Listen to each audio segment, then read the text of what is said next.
What if, what if a seemingly dishonest act was actually praised? Not condemned, but praised for its wisdom. Hmm. Today, we're taking a deep dive into one of the Bible's most, well, intriguing and often misunderstood parables.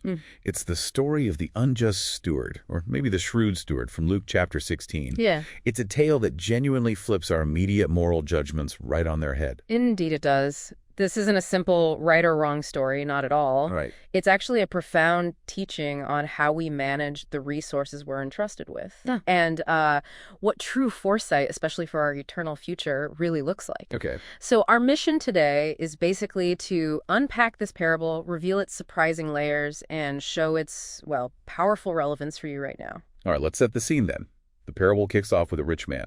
He finds out his steward, his manager, is squandering his possessions. Wasting them. Right, mismanagement. Exactly. So this steward gets called in, told he's got to give an account, and that he'll be dismissed. He's losing his job. Okay, the stakes are high, very high. So facing this, he quickly comes up with a pretty cunning plan. Yep. He secretly calls in his master's debtors one by one, Mm-hmm. and he dramatically reduces their bills. Like, he changes a debt of 100 measures of oil down to 50, another one, 100 measures of wheat, he changes to 80. Wow, big reductions. And here's where it gets really interesting, the twist. Yeah. The master finds out. All right. But he commends this unjust steward, not for the dishonesty, let's be clear. Right, not for the act itself. No, but for acting shrewdly, wisely, you could say, for preparing for his own future after he lost his job. He understood the situation and made a strategic move.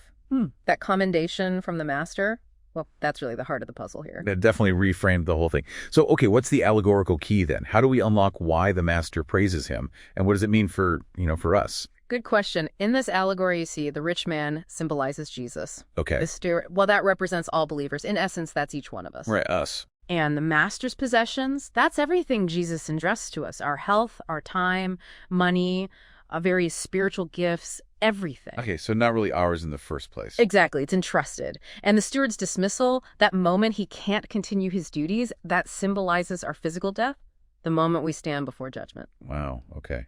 That deepens the meaning considerably. Yeah. So if everything is just entrusted, how do the debtors fit into this shrewd plan? Ah, the debtors.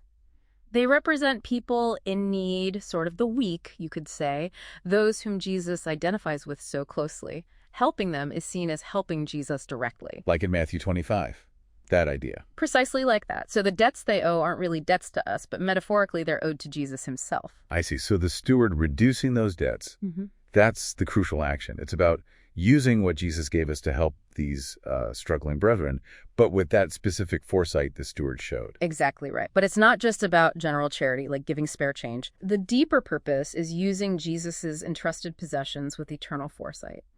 Just like the steward acted shrewdly for his earthly future, we're called to act shrewdly for our eternal future. So investing strategically. Yes, strategically investing in things that bring people closer to Jesus and advance God's kingdom.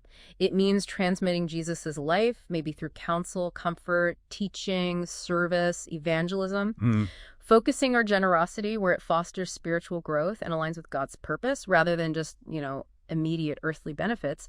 It's a strategic investment for eternity. That really does challenge how we think about helping. Who, how, why.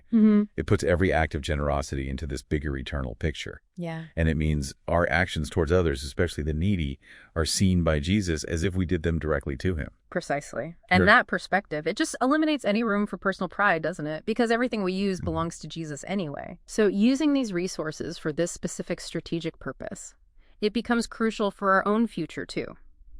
For avoiding, a negative judgment later on. In this light, failing to care for the weak in this way isn't just uncharitable, it sort of implies a denial of faith through our actions. Wow. So this deep dive into the shrewd steward. Yeah. It isn't just some quirky parable tucked away in Luke.